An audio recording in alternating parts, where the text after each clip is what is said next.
Hi, so welcome to the Art of Argument, everybody. This workshop is going to be less than an hour, probably. We're going to leave some time for questions at the end, but it'll probably come in at about the hour mark. The audience for this workshop is a little bit more toward undergraduates, but I found in the past that our master's students and even sometimes our doctoral students will get some good refresher and some review that will help them with their writing skills and help them just kind of think through even some larger issues that they may be having with their writing. So hopefully you can kind of see in that light. It's a little bit more aimed toward undergrads. It looks like we have a lot of master's students here, but you may find some useful tips as we move forward. So we'll go ahead and get started. Again, this is The Art of Argument. I'm Rebecca Cantor. I'm the director of the Writing Center. It's great to have you here today. We may have some more people joining us as we move forward. We'll just welcome them as they do. So the first thing that I want to talk about is just the myth of college writing. So a lot of students will feel like writing is either an opinion or a fact, right? That you can either be writing a book report that just tells the facts of what was in that book, or you could be writing, what's important about um, your your family vacation or whatever it is, right? So it's just one of the other of these two things. But actually, writing in college is an argument. It often tends to be an argument, and that is both and neither of these things. So it's both an opinion and a fact, and it's also neither of these things. It's kind of a combination. So an argument is not a statement of facts alone, and it's also not a statement of personal taste. It kind of combines those things. In a way, it is an opinion that can be supported with evidence stated persuasively. So an argument is an opinion that can be supported with evidence stated persuasively. Um, Basically, what we have here is a way of making a claim, but then it needs to be a claim that can be supported. If you look around the screen here in Adobe Connect, I have a few resources for you. There is a workshop flyer on the left-hand side, or on the right-hand side, I'm sorry, and some handouts that we're going to be talking about. And I will also be uploading the PowerPoint itself if you want to download those later. We also have links that we can talk about as well. Okay. So first, I'm going to start with this joining the conversation. It's a little bit of a long quote, but I'm going to read this because this is really what's happening when we get into academia. It says here, imagine that you enter a parlor. You come late. When you arrive, others have long preceded you and they are engaged in heated discussion, a discussion too heated for them to pause and tell you exactly what it is about. In fact, the discussion that had already begun long before any of them got there. You listen for a while until you decide that you have caught the tenor of the argument. Then you put in your oar. Someone answers, you answer him, another comes to your defense, another aligns himself against you. The hour grows late, you must depart, and you do depart with the discussion still vigorously in progress. So the idea of this quote is that it's by Kenneth Burke. It's basically a metaphor. So the idea is that argument in academia is a lot like joining the conversation in a parlor. Other people have researched this topic before you. They've made claims. They've supported their claims with evidence. You are going to listen to what other people are arguing about, right? So you're going to do a lot of research to understand that field. And then you're going to just tiptoe into the field by making a claim. And then hopefully, right, you're going to be actually pitting yourself against other people in the field. And eventually, when you become, a doctoral student or even in the field with a PhD or something like that, you may have people who are actually responding to you. So it's a way of kind of joining that conversation in argument. And that's what we're starting to practice on the undergraduate level and especially in the master's level. So the first thing you need to do when you're writing an argument, of course, is to choose a topic. An example I like to use at APU is the idea of parking issues, because we've seen some of those here. Have any of you had any trouble with parking? Yeah, I bet you have. It should be a topic that you care about.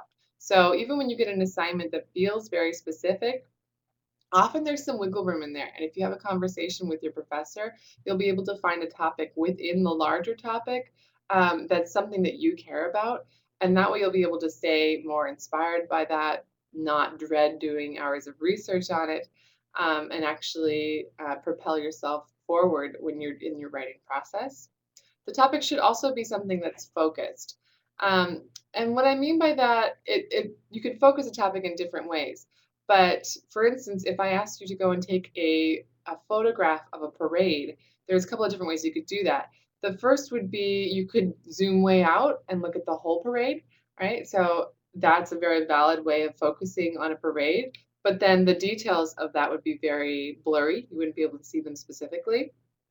Or you could zoom way in, right? And you could see just that one trumpet player or the trumpet player and a couple of drummers in this instance. So, but the important thing to see is that you're making a choice, right? So if you have, let's say you have 10 pages to write, you are not going to be able to cover World War II in those 10 pages. But you may be able to write an interesting argument about the importance of one specific person in that war, or about just something very specific.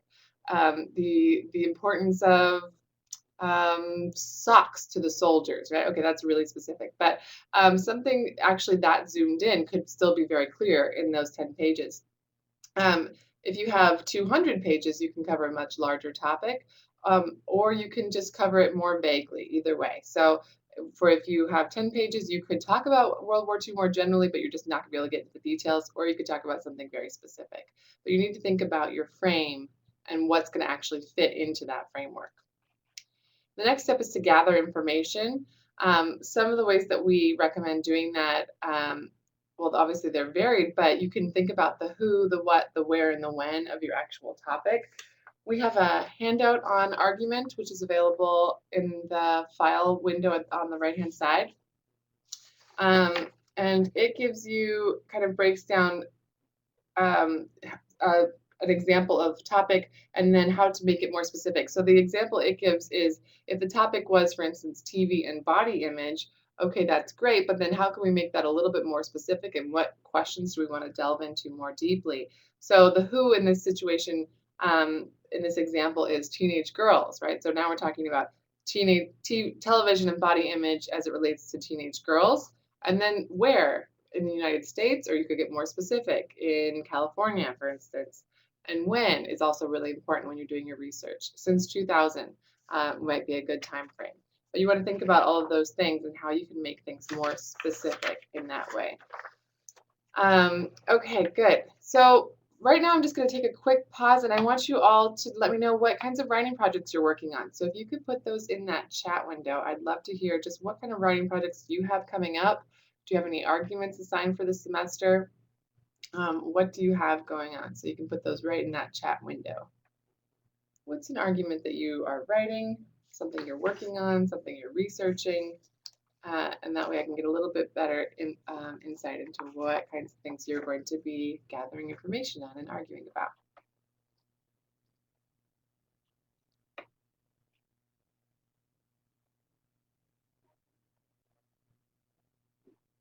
Just want to be good at being persuasive. Yeah, I think that's always a good thing. It comes in handy in a lot of different aspects. Creating a portfolio for graduation, okay. A literature review for grad music history class. Oh my goodness. Okay. Literature review. Good. We have a new and improved handout on literature reviews, Kevin. I'll have to make sure you get a copy of that. Great. Oscar. Okay, writing your dissertation. Okay. Do you guys have specific topics that you're working on yet, or are you still trying to figure out your topics? I'd be interested to know what are some of the topics that you're actually discussing. Okay. Working on dissertation. Great.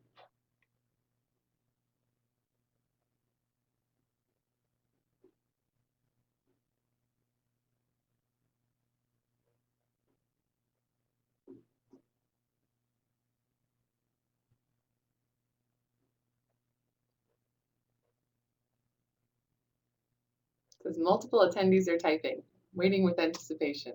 All right, case study examining first-year generation students at a private university in China. Great, nice and specific. First-year generation students. Fascinating, great. Wellness, life goals, okay, great. How to convince people when writing arguments. Perfect. Or narrative study. Still trying to figure that out. Okay, that's really interesting. Kevin is typing, and we'll keep keep right along as we wait for responses at the same time. So great. So the next thing you're going to need, you're going to get your topic, and you're going to think about the scope of your topic and how in depth you want to get, depending on what that is. Oscar's writing about helping people to meditate on and pray in Scripture for today's Christian in my church context. That's fantastic. Okay, great. These are also relevant topics. I really appreciate that. So the thesis is basically where you take a position on your topic, okay? And it's an incredibly important aspect of any argument, right? You don't have an argument unless you're saying, this is what I think, right? And again, it is I, even though you may not be writing an I in that actual situation, you may not say, I feel that, first generation students in China are X, Y, and Z or need X, Y, and Z. But you will be saying it in such a way that it's, first generation students X, Y, and Z. And then because you're the person saying it, it's still your position, right? So you need to hold fast to that. Your position should be very clear and straightforward, and it should be arguable, by which I mean there should be a counter argument to your point. So someone should disagree, because otherwise, what is the point of making that argument? Often we'll have it in undergraduate situations where somebody will want to argue something like, chocolate is the best flavor of ice cream. It's like, well, I think it's strawberry. Okay, we're at an impasse, right? So we're just kind of stuck there. But if we can take a position that's more debatable, that someone could disagree with, then it's worth writing an argument about. The first step is to write your tentative thesis that includes both the what and the why. And we have a workshop or a flyer on how to write a thesis that includes both the what, right? This is what I'm saying, and then the second part of a thesis is typically the why it's relevant. So you could just make a claim like APU needs more parking. That's a thesis that works. It's my position. But if you take it to that next step and include that why, it's going to be more compelling and more persuasive. So APU needs more parking in order for students to make it to class on time, or something like that, right? There's a lot of different angles you could take, but that why is going to make it more relevant and more situational. So, and remember that your thesis could change. It's a really important point, especially if you're writing a dissertation, right, or all the way down to a freshman paper. Because if you start out with an argument and you just assume that this is the only way to go, then you're not going to be able to see when the research doesn't actually agree with you. So you want to keep an open mind and remember that your thesis could end up changing, especially during the writing process. The next step is to think about your audience. I mentioned right at the beginning of this workshop who my audience typically is, and I designed this more for undergraduate students, but I think that a wider range could actually learn from it. But you need to decide who needs to hear your message, and that's your audience, and then you're going to adjust based on that audience. So your goal is only to persuade your specific audience. So if you are aiming your argument at parents, then you don't need to persuade people, teenagers who don't have any children. You need to also decide the background information your audience needs on your topic. So again, if my audience is people who live in California and understand earthquakes, then I don't need to tell them about what an earthquake feels like, right? As much as I would maybe if my audience was somewhere in Iowa and maybe they don't experience earthquakes as much. And the next step is to establish a tone that is trustworthy, authoritative, and assertive. So you don't want to be too aggressive, right? Too argumentative. This is the only way that somebody could actually approach this topic. And you also don't want to be too passive. You don't want to say things like sometimes, or it may be, or any other number of ways that writers will kind of hedge their bets. It's better to say, be assertive, be strong, but not kind of bow to the alternatives in that way. So we have our thesis, we understand who we're speaking to, who our audience is, and what we're saying. So the next step is to then persuade your audience with reasons, right? So what are the reasons that your argument is compelling, that it's going to convince someone? So the idea here is I have a thesis, I'm going to back up my thesis with statements or reasons.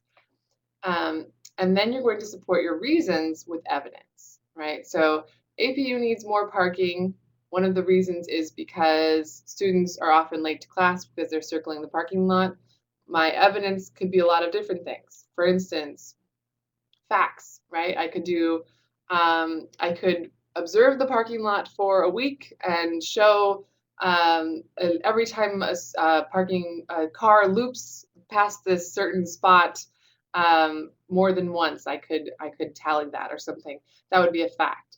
Examples, anecdotes, textual evidence, biblical evidence is often really relevant here at APU. Statistics, right? So I polled 500 students. 75% of them said that APU needs more parking. Expert testimony, right? I spoke to parking attendants at 4 universities and they said these things. Personal experience and visual. All of these things are relevant in this situation and would be helpful in supporting my premises. But what you need to think about is what would be the most persuasive in actually getting your argument to your specific audience. The next step is analysis. So you need to be able to not only state your reason, support your reason with evidence, but then you need to analyze that. We see this students kind of missing this step all the time because they'll say something like, okay, here's my argument, and then they'll put a quote in from the text and they'll just be like, see, like, there you go, that proves it. But that's your evidence of whatever your argument is, but then you need to analyze, interpret, comment on, and connect the evidence for your audience. You can't just kind of leave it and assume that your audience is going to understand the connections that you're making. It's best to be more explicit rather than less explicit, and you can always dial that back later. Remember, there's a difference between data and an argument. So that's what happens a lot, is that people will just say 73% of students feel that we need more parking. Okay, great. But the next step is to say why that's important, what that means, to, again, analyze that information for your reader. So don't just quote to quote or to fill space. You need to quote in order to support your argument, or cite data in order to support your argument. And you need to remain in charge. What I like to say is that you're kind of the puppet master of this rhetorical situation. And so rather than letting your experts come in and kind of take over, you want to make sure that you remain in charge.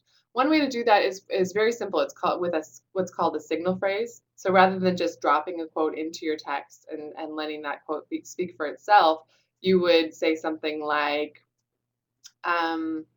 Dan Green, in his narrative study on first-generation students at private institutions in China, writes that, and then have a quote from his dissertation, right?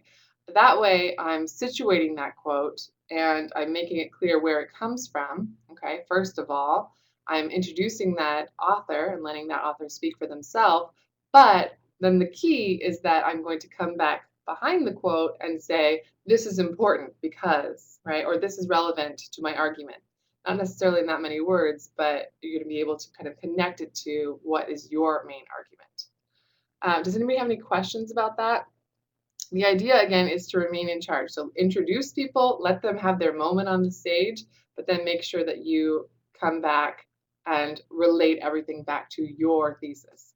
Okay, so it's about remaining in charge. And you're kind of serving as a connector between all of these different ideas and helping them to shine through. The next step in any argument is to always be sure to address the counter argument. And this is really important, in all arguments. I think it also works really well when I argue with my husband, which I think we all do, right? The idea that you want to kind of anticipate what the other person or the other side or the opposing argument might be, and then kind of undercut it or address it somehow. So let's talk about what that looks like. You want to anticipate opposing views and then address them head on.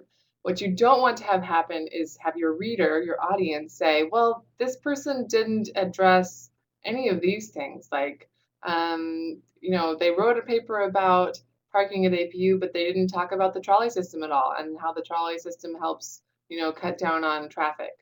Or whatever it is. So you want to make sure you anticipate what somebody might say and address it head on. There's two ways that you can do that. You can refute is the first way, right? Um, I would be arguing that, the Yankees are the worst team in baseball, right? Let's say I'm arguing that. And then somebody else might say, well, but what about, this great player they have? I can't think of any players they have right now, but they must have one. I used to use Derek Jeter, but he's gone. Let's say he's still there. So they might say, what about Derek Jeter? And I'll say, okay, you're right. So Derek Jeter is a great player, but the rest of the team, right? I'm sorry, I'm on my wrong example. That's conceding. So I might concede something about Derek Jeter but then say overall, that's wrong. Or you may just refute. So some people might say that because we have a great amount of parking on West Campus, the parking situation is fine. But that's false because our students need to be able to make it to class on East Campus, would be refuting. So you can either give a little or in terms of conceding something, or you can refute the counter argument. But either way, you want to make sure that you're addressing it. Again, it's about anticipating that counter argument and then cutting it out at the knees. Okay, so let's talk about the parts of a paragraph. Okay, this is review for everybody in the room, but I think it's always helpful to make sure that we're talking about what does a paragraph look like, what goes into a paragraph, and how do we know that it's its own entity? When do we know to break up a paragraph? So typically a paragraph has a topic sentence. We have a great handout on topic sentences. It's pink in the Writing Center, but it's also available on our website, and it's also available on this page in the files section. The topic sentence gives the purpose for the paragraph, and it kind of has a mini thesis at the top that it relates it back to the main thesis, right? So it's what's important about this paragraph on its own. Within that paragraph, you're going to have your evidence, right? So the paragraph may be about one premise, and then you're going to support that premise with facts, examples, anecdotes, quote. It could be that you just have one piece of evidence in a paragraph, or it could be that you have two or three. But then you're going to make sure you analyze each piece of evidence and relate it back to that main idea for the paragraph. So the way we know it's a unique paragraph is that everything within that paragraph relates back to that topic sentence. If it's totally separate, it should be in a different paragraph. The purpose sentence is toward the bottom, right? Usually the last sentence in the paragraph, and it kind of concludes that paragraph with the reason it's important and how it supports the thesis. Doesn't need to be that on the nose, but it can be. It can be as simple as saying, all of this evidence demonstrates X, Y, and Z, and bringing it back to that topic sentence. So it's all wrapped up together.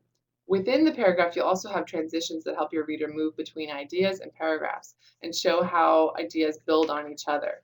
And they make clear connections. So on the other side of this topic, we have a breakdown of actual phrases and words that you can use for transition, and they're broken up by kinds of transitions that you may have.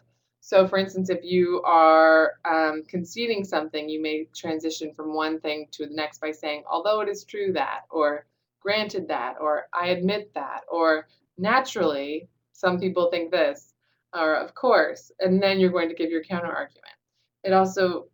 You could be connecting something that you're repeating. So if you're repeating, you may say something like, as mentioned earlier, or to repeat an earlier point, to emphasize, or in other words, right? It shows that transition from one idea to the next, but we know that it's going to be a bit of a repetition of something that came before. We also have things like time. So you could be organizing a paragraph chronologically, and you could say as soon as, or earlier, immediately, in the meantime, meanwhile, presently, right? So we've got a bunch of great terms here that will help you transition within a paragraph or between paragraphs. Okay, this is a little bit elementary, but again, I think it's really helpful. So the idea of a paragraph is kind of like a burger, and you're going to be hungry while you write from now on. But basically, the topic sentence is like the top bun. You need a top bun because otherwise your hands get all messy. And it kind of everything within that hamburger, right, is going to relate to that top bun. It's not going to be anything that doesn't go in this burger should be in a different burger. Your lettuce, your tomatoes, that sort of thing is like your support, okay? So that's your evidence. Those are the things that you need that are going to help it taste better and have some crunch. But the meat of the burger is the analysis. So you can't have a paragraph unless you are analyzing within that paragraph, because that's where you come through. That's where your argument comes through. It could be that this is like a 3-patty burger, right? It could be support analysis, support analysis, support analysis. But all of those little pairings of support analysis are going to relate back to that topic sentence, to that top bun. Otherwise, they need to be in a separate paragraph, okay? Your bottom bun is your purpose sentence that relates everything back to your topic sentence, okay? So those two things should be related, and everything within that paragraph should be related. And then your transitions is like your cheese, so it makes everything taste better and go down smoother. Again, I know it's a little bit on the elementary side. Please don't feel insulted, but I feel that that image helps to just remind people that all of these things within the paragraph should go together, and be in the same flavor profile, if you will. So basically, your paper is just a stack of hamburgers. I told you you'd get hungry by the end of that analogy. Thank you, Oscar. I'm glad you liked it. When it comes to actually sitting down to write your argument, I've got some tips for you on that as well. First of all, what works for me, and again, the last bun, Oscar, that's the purpose statement, the purpose sentence, right? So that's what brings it all together. And again, I will be giving you these slides, and they're on the handout that's available for download. On the right-hand side, it says argument handout. They're there too. You are so welcome. When you're actually writing your argument, for me, what works really well, and this is again my writing process, and yours could be different, but what works really well is starting with my body paragraphs. A lot of people feel like you have to start with your first paragraph, with your introduction. But actually, I find introductions really difficult to write, and even more so when I haven't actually written what I'm introducing, right? So for me, I start with my body paragraphs. So I'll start with my most compelling premise, right? My most compelling piece of evidence, and then I'll back that up with evidence, and I'll write those first. When I'm actually sitting down to write, I write as fast as I can. I try to fill my well with a bunch of information, right? I've done all my research, I'm ready to go. And then I sit down and I try to write really fast. So I just let the ideas flow, and I'll be coming up with new ideas as I go. Um, this is a new concept to a lot of students because they feel like you have to write the sentence, they have to go back and fix it and make it perfect before you go to the next sentence. But if you allow yourself the freedom to know that you're going to come back and be editing later on, you'll find that you actually come up with a lot better writing. So if you just let yourself draft quickly and then come back later and edit and revise, edit, and proofread, you will find that you actually come up with better ideas. So I write really quickly, and then once I'm done with my first draft, I'll take a step back and I'll reverse outline. A lot of people like to outline before you do your writing. I actually outline after my very messy first draft, which is just as fast as I can. I get it all down on paper. We have a great handout on reverse outlining. It's pink because our handouts are color coordinated. But this one talks about just the steps of the writing process, and then when you reverse outline, what you do is you take a look at your draft, right? It's very messy, and you go through each paragraph and you write down in the margin or on a separate piece of paper, what am I doing in each of these paragraphs? And I'll actually write, okay, introducing my main idea. Okay, here this is my first premise. I'm addressing, this great point, why? And then in my next paragraph, I'm addressing some other point. And then you could take a step back and look at it and see, okay, so in paragraph 3 and paragraph 7 are on the same idea. Maybe those should be next to each other, or maybe they should be combined. Paragraph 8 actually seems to be covering two very different ideas. I think this should be split up. And then you can think about, how am I organizing this? Right now, it looks like there's really no structure. Maybe I should be rearranging these. And you could actually, once you have it all written down, you can start to see it from more of a bird's eye view. I did this for my whole dissertation. I would write a draft, I would take a step back, and I would look at what am I doing, and then I would rearrange. And that's how you start to find your argument's pattern of organization. And you're going to come up with a lot better ideas than if you try and anticipate everything you're going to want to say in an outline before you actually sit down and start writing. And this has been proven psychologically that you're going to come up with better ideas while you're writing than when you're anticipating writing. It's kind of a two-way street. Writing is not only conveying ideas, it also helps you come up with new ideas. Here's a sample organization for a simple paper. The idea is that you may introduce something and then address the counter argument right off the bat. This is just one of a million different ways of organizing an idea, but the idea is that you're going to introduce the topic and then say, some people say, right? Not necessarily in those words, but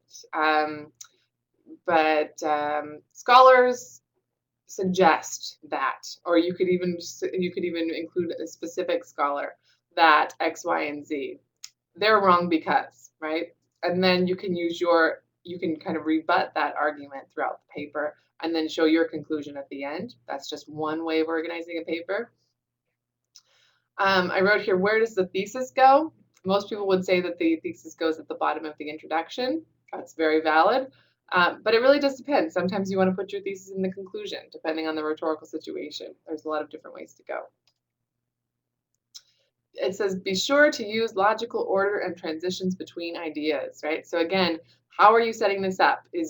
Some people want to start with their most compelling premise, or some people want to go chronologically, but you want to go by idea, not by moving through a text from beginning to end, right? So that will happen sometimes with like an exegesis or with a literary analysis. A student will say, oh, well, I went with chapter 1 in first paragraph and then chapter 2 and then so on and so forth. Well, that's not actually really compelling. What's better idea is to step back and say, okay, I'm seeing these big ideas, and maybe this one is addressed in chapters 3, 7, and 9, but I'm going to write about it first, and then I'm going to go back and this second idea is addressed in chapters 2, 7, and 9. Okay, here, I'm going to write about that. But you wouldn't want to go just in chronological order. Less compelling. Another organization that I see sometimes is addressing the counter argument and then rebutting it and kind of going back and forth. That works well too. Of course, there are many different ways, and there's so many different topics, but this is just a kind of a sample of something that you could use as an organization. Oscar says, great ideas on reverse outlining. This is where I get stuck, the drafting process. Oscar, I have a great workshop for you. Let's see, when is it? February 23rd, how to become a productive writer. We're going to talk about all of these drafting strategies. So make sure that you are at that one. That's on a Monday night. Writing your argument. So make sure that you're adjusting your thesis as you go. So you're trying to find your pattern of organization. Just be aware that your thesis could change as you're writing these things down. And also write your conclusion, and then you'll write your conclusion last, right, or second to last, and then I actually write my introduction as the very last thing, because then I know what I'm introducing, and that works really well for me. But again, it's what works for you. We don't call it the writing process, we call it writing processes, because everybody has a different writing process, and your writing process changes for everything. You're going to use a lot different writing process for a tweet than you are for a dissertation. But in some ways, they have some similarities. Right? You come up with your ideas, you draft them, right? Maybe it's only a draft in your head, but then you type it out, you probably read it over, and then you hit send. Dissertation has some similarities, believe it or not. Once I've written my conclusion and my intro, then I would revise, edit, and proofread. And if you're interested in why I wrote those 3 different things, we have a workshop on what that means to revise, edit, and proofread, and what the distinctions are between them, and some tips on how to be successful in that task. Let's see. As a note, it says here titles. I like to highlight titles in this workshop because people tend to just use them as this kind of throwaway, this is my idea, my topic. But remember that your title is an important rhetorical tool, and it's the first thing your audience actually reads. So I would just remind you not to waste this opportunity to make a splash.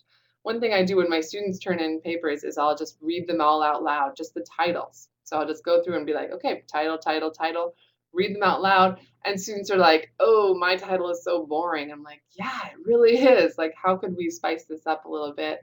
Because the idea of the title is it should make your audience, right? It should make your reader want to read the first paragraph. And then your first paragraph should make your reader want to read the next paragraph. It should have some momentum, right? So that's why you need an organization that's going to compel your reader to keep moving forward. You need transitions that are going to help your reader not get lost. But you also just need to keep it interesting, even in academia, right? So invite your audience in, keep them intrigued, and keep them moving forward. Okay, so that's the main part of the workshop in terms of going over the basic structure of an argument. But what I would love to do now is answer questions and also just let you know a little bit more about what we do in terms of the Writing Center. So thank you so much for attending that part, but I am definitely